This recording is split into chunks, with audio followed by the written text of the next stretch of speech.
For your own sake. Enenda mahali ambapo unaongeleshwa vizuri. Avoid mahali unaongeleshwa vibaya. Isipokuwa hiyo ni impossible, lazima uwe hapo. Avoid. Wewe mwenyewe, watu wa nyumba yako usiwaongeleshe vibaya, watakupeleka hospitali. Sikiza vile part 2 inasema. Maneno yapendezayo ni kama sega la asali, ni tamu nafsini na afya mifupani.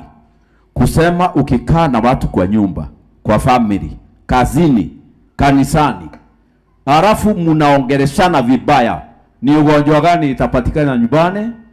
Ugonjwa ya mifupa. Ugonjwa ya mifupa. Meno italeta shida. Mifupa ya mgongo italeta shida. Mifupa ya mwili italeta shida. Mtaanza kununua dawa za mifupa, kwa sababu ulimi ukitumiwa vibaya unaleta ugonjwa ya mifupa. Ukitumiwa vizuri unafanya mifupa iwe na afya. Na ningependa niseme mtu ndio akufe mara nyingi ni mifupa yake inakosa nguvu.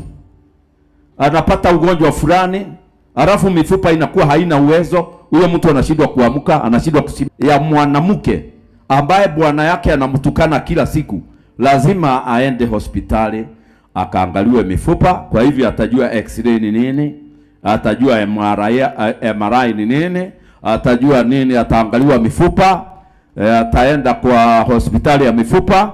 Na shida hiyo ikipona, akirudi nyumbani anatukanwa tena, inarudi.